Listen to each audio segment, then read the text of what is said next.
It's KFI AM 640, and you're listening to The Conway Show on demand on the iHeart Radio app.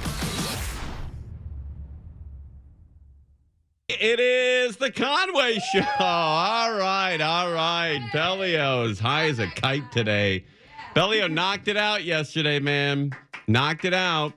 And that remote would not have happened without Bellio. Man, she put all the people together. No? You don't want any more credit for that? No, it was all you, Conway. No way. You made the magic happen.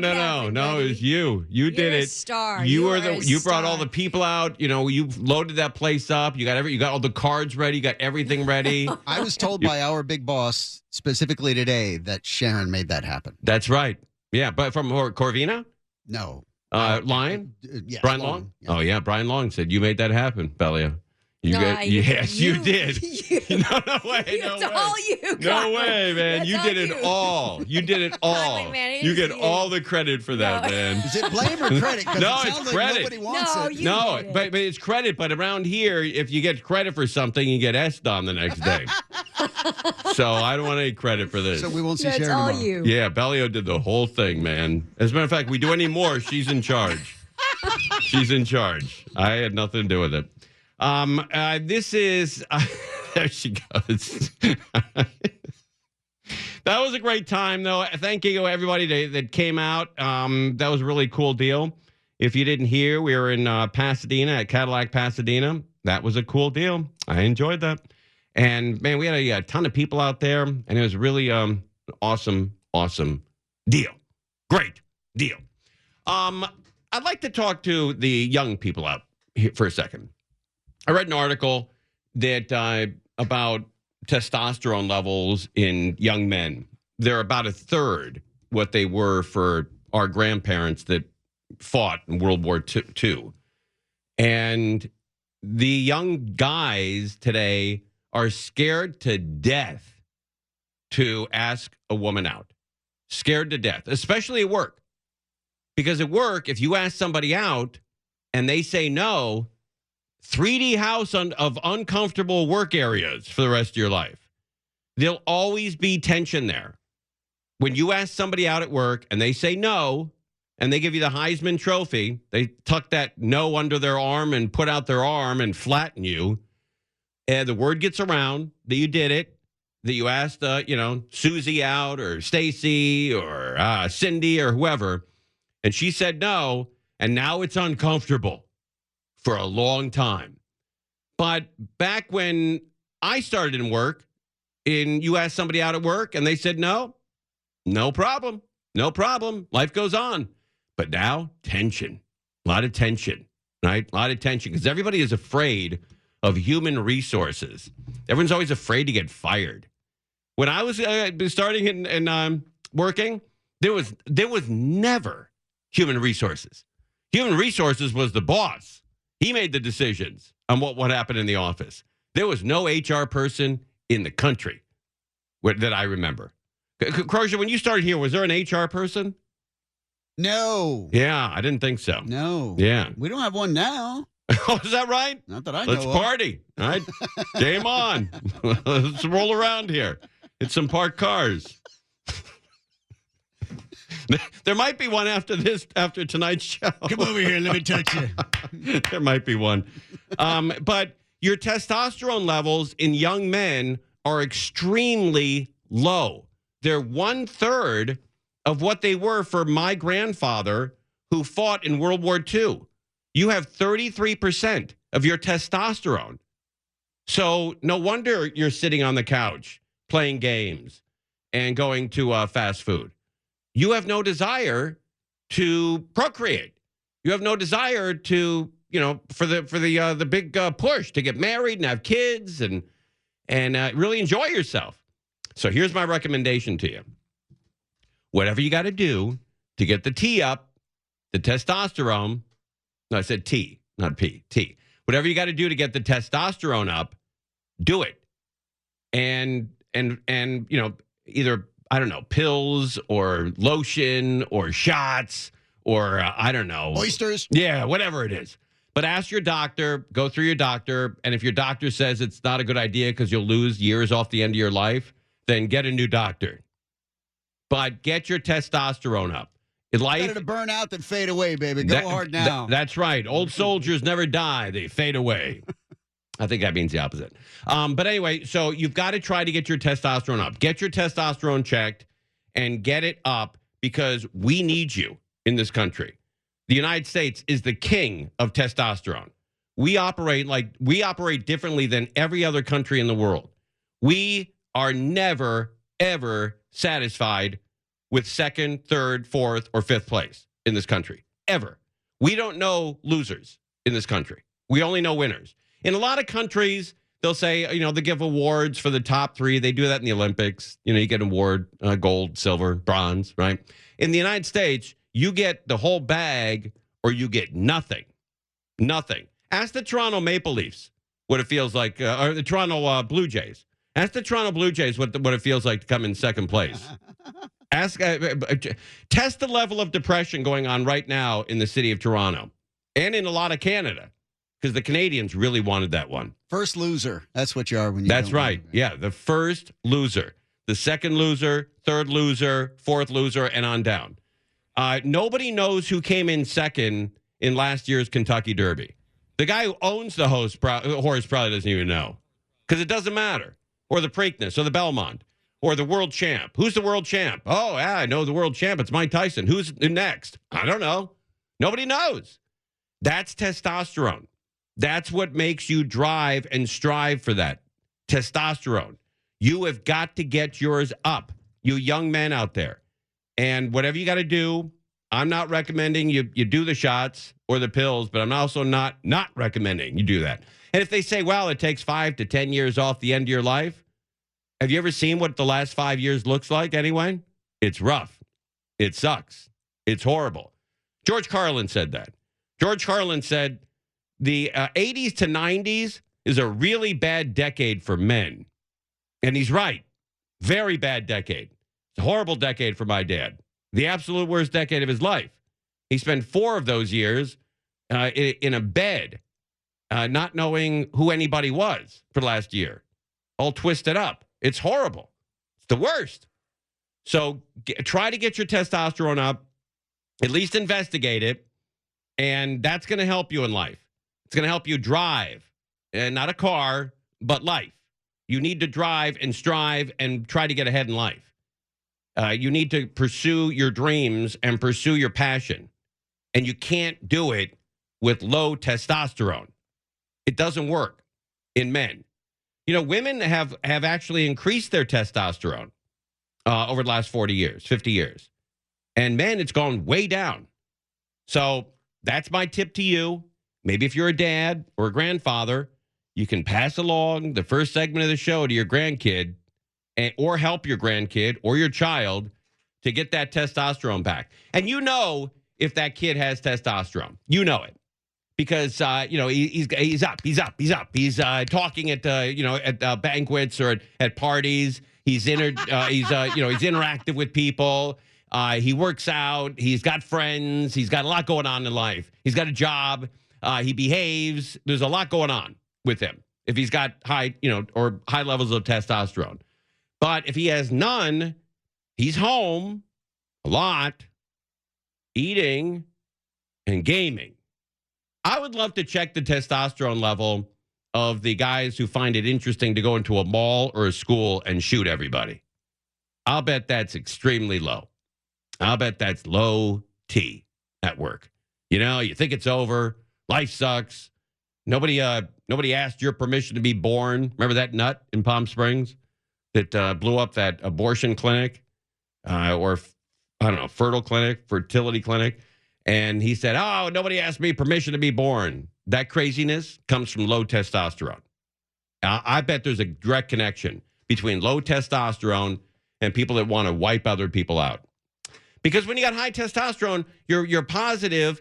Of course, there are a couple of downsides. I guess you could get, what is that Crozier, where they get manic and depressive with testosterone? There's something called roid rage. Isn't that roid rage? That's when you're taking too much steroids. Steroids, yeah, too many steroids. You can get roid rage, but that's a different issue. Please go to your doctor though. Do yourself a favor and do this country a favor too. Measure and increase your T, your testosterone. I'll bet all the guys in the Marines and Delta Force, high testosterone, very high. And all the guys, almost every single guy, maybe with the exception of Jimmy Carter. I think most men who ran for president and won had high testosterone. It is the dichotomy that a high testosterone gives you a high libido, but it also gives you infertility. Is that right? Well, screw It's it. just going too much. Yeah. But so you know there's a line, like you say, talk to your doctor, because Right. there is a line. But speaking of libido, I wonder what came first, because all of my friends who have made a lot of money and are very successful in life, they are always horny, all these guys. Always. You know, but the guys who have just like middle of the road jobs, making them make $50, $100, $100,000 a year, maybe 150, they mellow out. You know, they're not chasing everything in the world. But these guys who have made millions of dollars, they can't stop. They can't stop. They've tried and they can't. Anyway, that's my advice to you. Check your testosterone level and let's try to get them up. I don't know why they're going down. Maybe it's the food, it's the diet, it's it's culturally and physically we're devolving. I don't know. But you got to check it out. Check out your T level and report back. You're listening to Tim Conway Jr. on demand from KFI AM 640.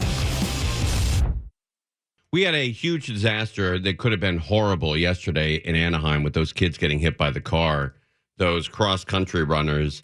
And for the life of me, I still don't understand why these kids have to run on the sidewalks during rush hour in a very busy street, very busy area. You know, I was born and raised here, so I'm going to tell you something that maybe you guys don't notice if you weren't born and raised here. But during the summer, the sun in the valley sets almost you'd have to look towards Newhall or Santa Clarita. It's going over like Magic Mountain or Chatsworth. That's where the sun sets in the winter. In the summer. The sun is really north in the summer. But in the winter, and we're coming up on the shortest day of the calendar, if you're on the 101 freeway, it's right in your eyes. If you're on the 101 freeway right now and you're going west, I'm looking outside, that sun is right in your face. And it's impossible to see. You got to put your visor down. And on some areas, right around Topanga, the turn where Topanga Boulevard is, another turn where the 405 is, and you turn right into that sun, it blinds you. And so if you're traveling east-west on any of these freeways, the sun is much further south than it is in the summer, and it's in your eyes. So if you're on the 10 West, the 210 West, the 91, the 60, whatever you're going, if you're going west right now, and especially that 101, you got to be careful because that sun is right in your eyes, and you can't see anything. And so I don't understand. That's another issue. But I don't understand why high school runners are not running around the beautiful tracks that the taxpayers all paid for. I don't understand why they put these kids on busy streets, especially during rush hour when the sun's in people's eyes. I don't get it. Maybe this will change. Maybe we can change. But these poor kids in Anaheim who got hit by this driver, man, are we lucky, and the parents extremely lucky that none of these kids are paralyzed or will pass away from this. Extremely, extremely lucky. It didn't happen far from here being Anaheim High School. Those students being on the cross-country team at this high school were on an afternoon run. This happened around 3 o'clock. Again, you mentioned they were at that stop when a vehicle came plowing into them. That vehicle description, an orange Toyota Corolla. The driver of that vehicle is a 27-year-old Anaheim resident. His name has been released, Anthony Alva Palafox. The driver... Wow, it's kind of an odd name. What is it? Has been released, Anthony Alva Palafox. Never heard that name before in my life. Last name is Palafox? Anthony Alva Palafox. I don't even know where to start with that one. The driver of the car, he's driving southbound on Harbor Boulevard through the North Street intersection, hopped the curb. Okay, which direction was he going here? The driver of the car. Okay, we got the name. Through the North Street intersection. Okay, the North Street intersection. We just don't know which way he was going. Hopped the curb and then crashed into 8 students ranging in ages from 16 to 17 years old, both male and female. Again, on that cross-country Anaheim High School team. Paramedics were seen treating the students and the driver. The students suffered different degrees of injuries, we are told. Okay.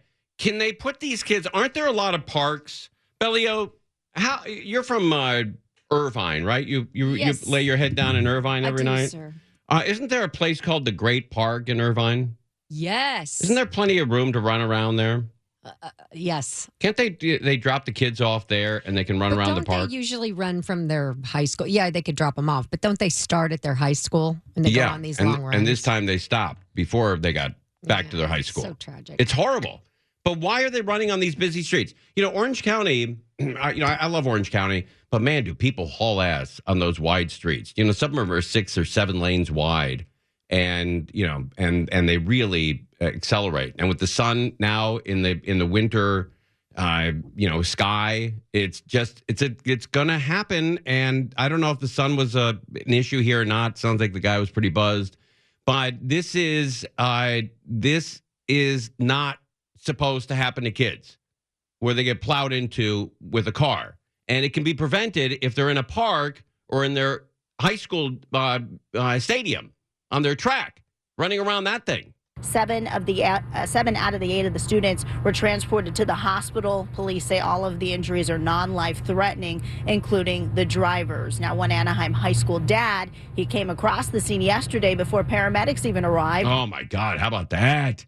The chaos there where, 7 screaming kids and you're the dad, you got to find your kid because you love your kid more than the other kids. And then when you find your kid and your kid's hurt, you want to help the other kids, but you can't. And it's panic time and it's horrible. It's got to be the worst day of this guy's life. Saying that many of the students appeared hysterical. Both of my boys attend that high school. They're both on the varsity team. So it took me by shock. It's heartbreaking. I mean, definitely heartbreaking. First thing I did, called both of my boys, make sure that they were all right. I know most likely they're probably going to know some of the students. Alva Palafox arrested at the hospital yesterday for allegedly being under the influence of both drugs and alcohol at the time of the crash. Police last night explaining what happens next in the investigation. We are going to impound that car. It's going to be secured. We're going to get a search warrant. We're going to search that car for a number of reasons, to get the onboard computer to determine speeds and other factors like that. Also to see what's inside the car. Got to slow down, guys, gals. Got to slow the F down. Also, you got to watch out for these kids. Running on the streets like this is extremely dangerous. Again, especially this time of year. We're all lucky that there isn't, 5 funerals being planned right now. And that could easily have happened. Very, very easily. So we dodged a bullet, but these kids are going to need some psychological help, physical help. And their friends are going to need some help. The parents are going to need some help. That whole area is going to need a lot of help. You're listening to Tim Conway Jr. on demand from KFI AM 640. It is the Conway Show, and we are joined by Michael Monks. How you, bub? Buenas tardes. You're on every Saturday, 7 to 9 p.m., kicking ass on this station. Yeah, I'll be having a big Powerball ticket in my hand, hoping not to do the second hour of the show. Ooh, I just bought one. $1 billion.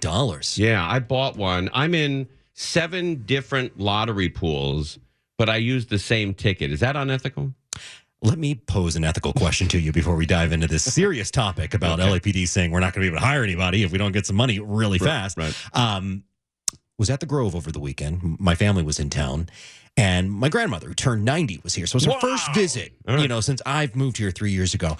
And, they got that little trolley at the Grove, and so we hopped on it like tourists, and it was, cute. But my nanny, as we call her, wanted to go on it again. I was like, oh, come on, it's not necessary. Right. But it's Nanny. She's 90. We're getting back on the trolley.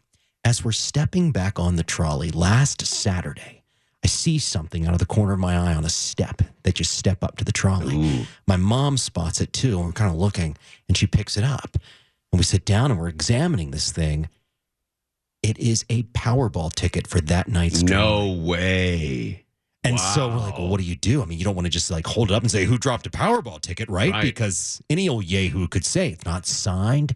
You don't know whose it is. Oh, what a story. Okay, so that we're like, clearly we're winning the Powerball tonight. Sure. Because this is a great story. You could spend the money already. We're only back on this trolley because Nanny had to get back on it. We find a Powerball ticket away. And you're from Kentucky, so you start putting stuff on layaway. Oh, yeah, it's at the Kmart in the layaway section.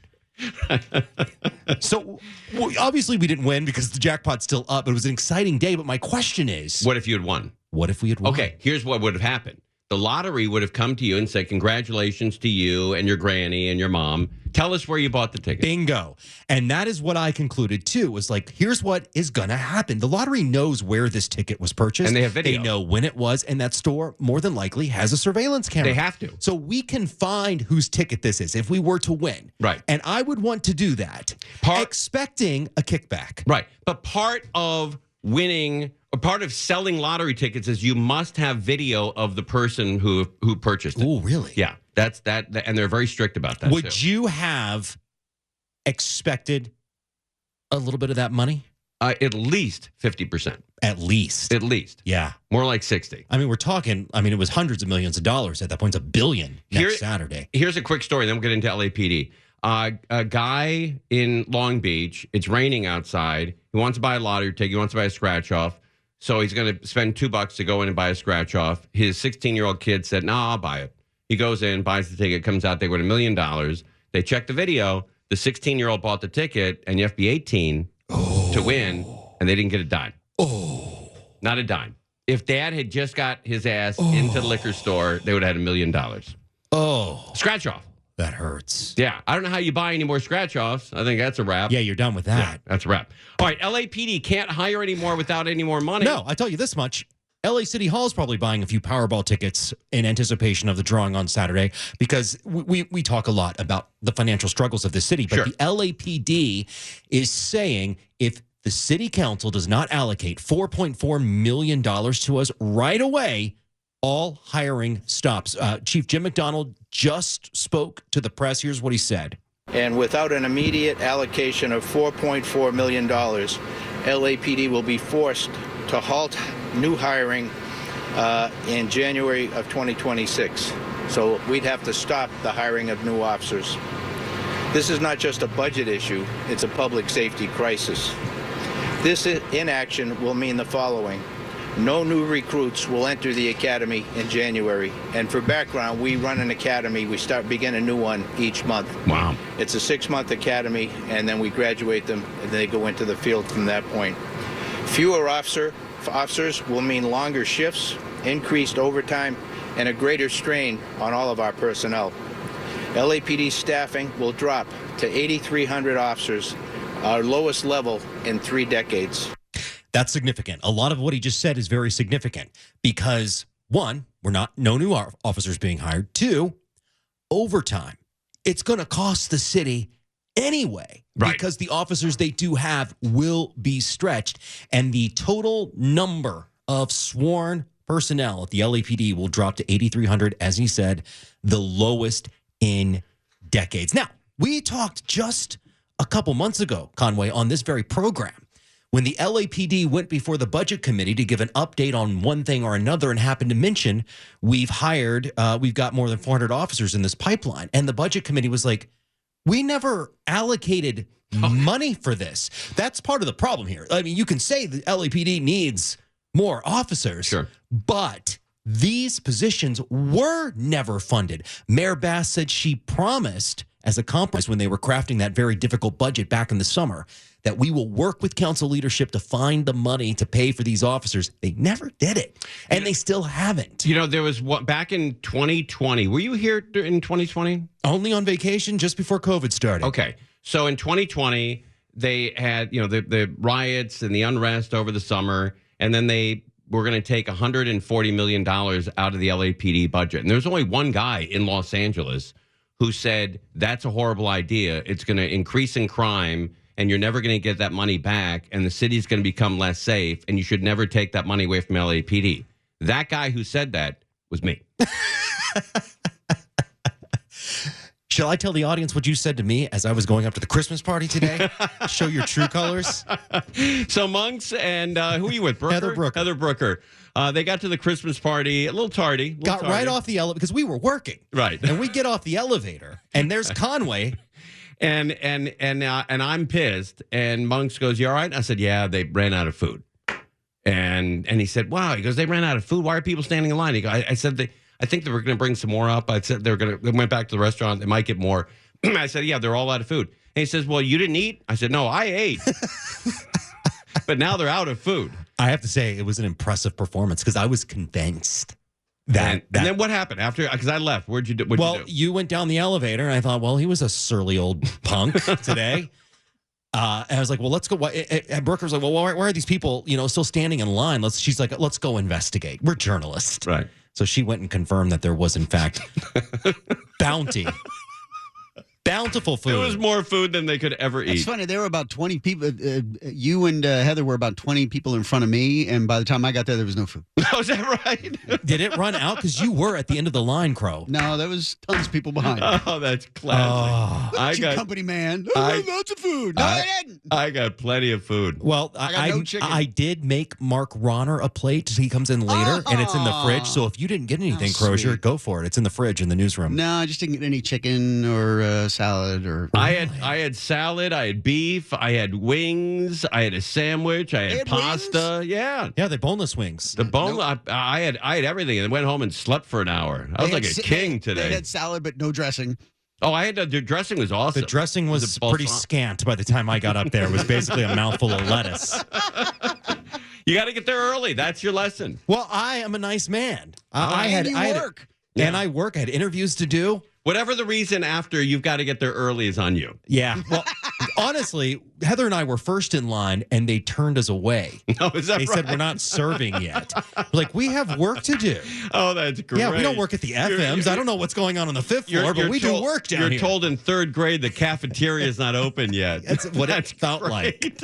And then we almost got screwed. Oh, that's awesome. I had a great time. I ran into a lot of people up. I don't see very often at that party, and I had a really sweet time. I didn't win anything. I didn't put my tickets in, though. I didn't feel like people on the air should be winning anything. I think the people who are supporting the station should be winning, not the people who are on the air. Well, it didn't work out that way, did it?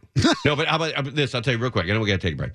So I get to the elevator this morning around 11:15, 11:30, and the first person I see is Ray. Oh, can we talk about Ray and the Price who produces the John and Ken show and now the John Colbelt show. So he's in the elevator. The first thing he says to me, he goes, "I never win Jack S during the Christmas party. I never win anything. All these people, all the people in sales who have all the money, they always win. I don't win anything. I should even turn around and go back to my car. I never win, never win, never win."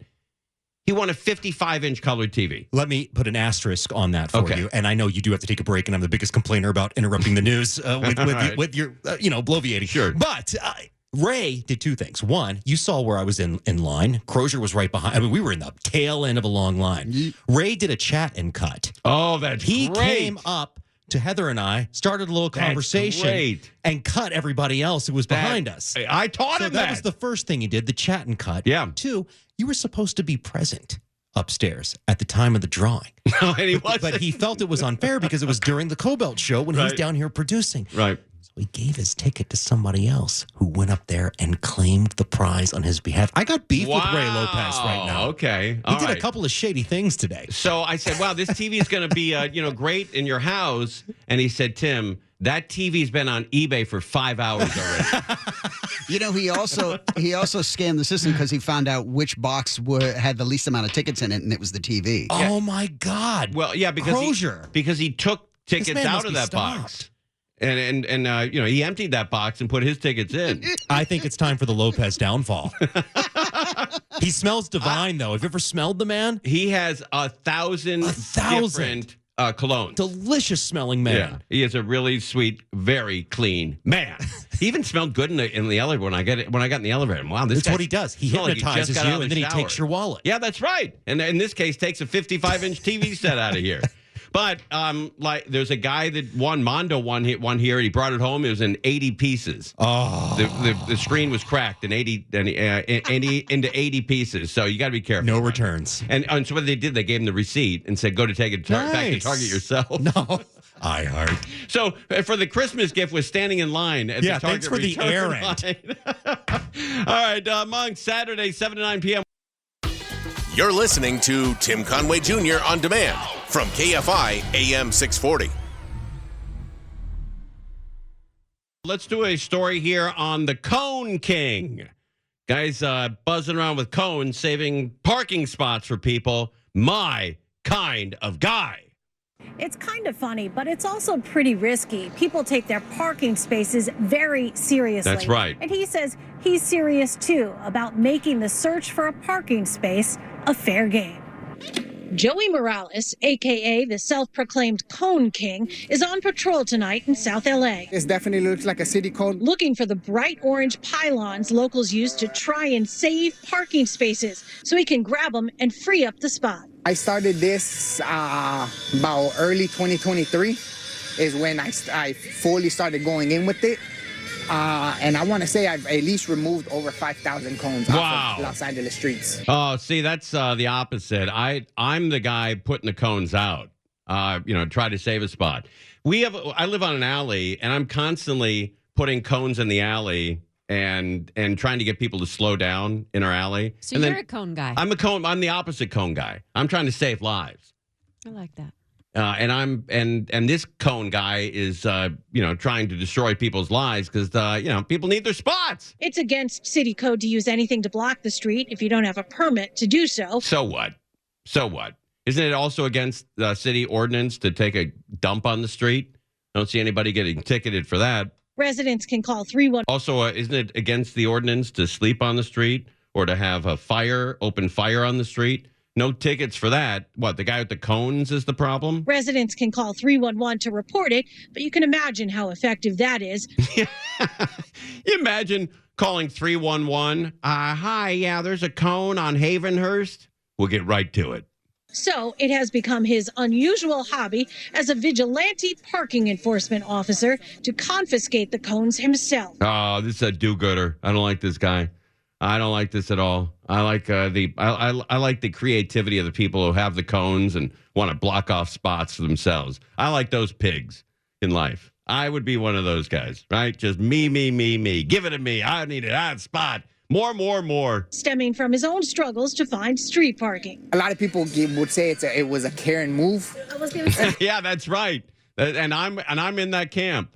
A lot of people would say it was a Karen move. It's a Karen move. That's exactly right. It was kind of a Karen move. It is, but I mean, at the end of the day, it's Karen. You can't take up a public parking spot and assume that just because it's in front of your house, it belongs to you. You know, this guy, I don't know, Richie, I think you found this, or Bellio. It was me. Does this guy have like a YouTube doing this? Because he would, it's sort of it would be a branch of like the cart narc, Yeah, I think it would be pretty dope to see him like on TikTok or like a compilation of all those videos. That's right. Off the cone. Yeah, and watch people come out when their space is gone. He records himself taking back the streets. Oh, okay. Well, he's a step ahead of us. And with more than 20,000 social media followers, he's become a Robin Hood of parking, reclaiming open curb space from those he sees as entitled. He even takes requests now to come to get the cones. Oh, that's great. Over 3,000 messages that I get on a weekly basis from just residents here in South Los Angeles that are having the same issue with everybody. Why does he need to get called to get the cone? If you see a cone, pick it up, take it out. Yeah, throw it in the bushes. Take it on yourself. Who cares? Lots of them are LADOT or Public Works property. He returns those to the city. But as we saw today, God, this guy's busy. He's got to separate the cones, and one's DOT, one's the Department of Transportation, other one's Caltrans. He's got his garage filled with cones. Busy guy. He's really busied up his life. But as we saw tonight, not everyone likes what he's doing. Hey, boss, it's illegal to place a cone on a public street. So it's against city section code 56.12 to illegally place cones on a public street. Yeah, this guy's going to get shot eventually. Conway Show on demand on the iHeart Radio app. Now, you can always hear us live on KFI AM 640, 4 to 7 p.m., Monday through Friday, and anytime on demand on the iHeart Radio app.